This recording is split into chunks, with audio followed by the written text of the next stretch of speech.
महेश सिंह का अभिवादन स्वीकार करिए। दर्शकों, त्रिस्तरीय पंचायती चुनाव को लेकर के ग्रामीण क्षेत्रों में अब इस बात को लेकर के चर्चाएं शुरू हो गई हैं कि आखिर 26 मई 2026 के बाद गांव की सरकार किसके हाथों में होगी।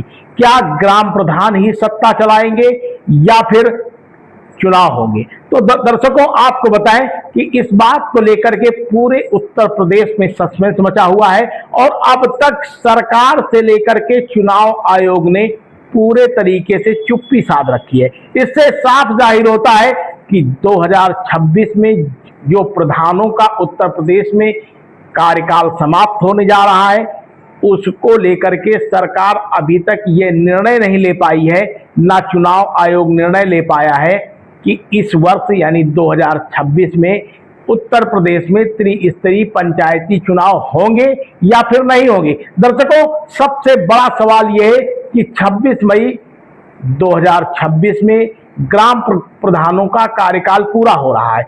ऐसे में गांव का विकास किसके कंधों में होगा। गांव की सड़कें हैं, नाली हैं, खरंजे हैं, सहित सहित तमाम विकास कार्य के ऐसे हैं जिनको कराए जाने की जिम्मेदारी गांव के प्रधानों की है, लेकिन अब शायद ऐसा संभव नहीं हो पाएगा।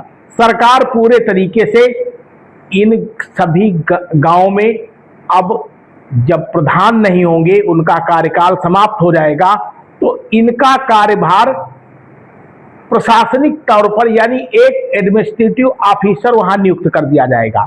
ये इस एडमिनिस्ट्रेटिव ऑफिसर के द्वारा ही विकास कार्य कराए जाएंगे, ऐसा मीडिया रिपोर्टों में बताया जा रहा है।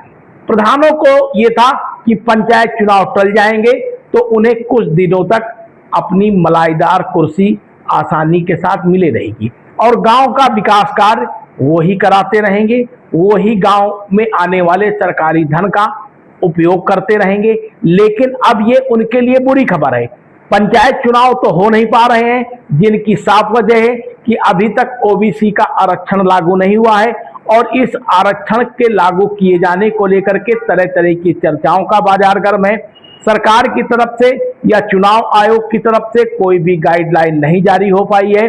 ऐसे में साफ है कि 26 मई जब प्रधानों का कार्यकाल समाप्त हो जाएगा तो उसके बाद तत्काल ये सत्ता प्रशासन के कब्जे में हो जाएगा और उसके बाद सरकार अपने हिसाब से अपने सरकारी मुलाजिमों के माध्यम से विकास कार्यों को कराए जाने का काम शुरू करेगी।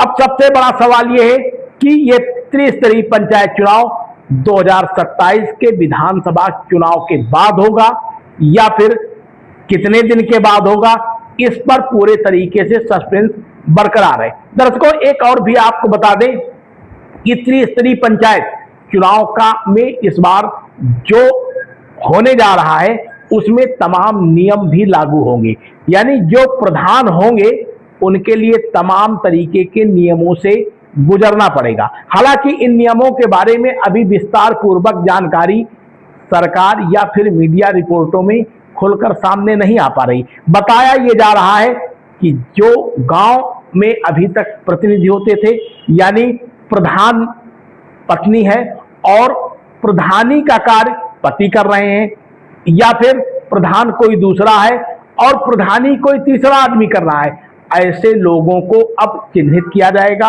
और ऐसे लोग शायद अब प्रधान नहीं भी बन पाएंगे, क्योंकि इस बार जो नामांकन की प्रक्रिया की व्यवस्था बनाई जा रही है उसमें इससे स्पष्ट हो रहा है कि जो गांव का प्रधान होगा वही गांव की प्रधानी करेगा, बल्कि कोई दूसरा व्यक्ति, यानी अब महिला प्रधान अगर हैं तो उन्हें स्वयं प्रधानी करनी होगी, स्वयं सरकारी मीटिंगों में जाना होगा और स्वयं ही विकास कार्यों के हर एजेंडे में केवल अपने सिग्नेचर नहीं करने होंगे, बल्कि उन्हें स्थलीय स्तर पर यानी भौतिक सत्यापन स्तर पर भी पहुंचना होगा। दर्शकों, पंचायत चुनाव को लेकर के आप हमारी खबर को कहां से देख रहे हैं, चैनल को सब्सक्राइब करिएगा, लाइक करिएगा, साथ में कमेंट करना ना भूलिएगा। बहुत बहुत धन्यवाद। आप देख रहे हैं शपथ समाचार।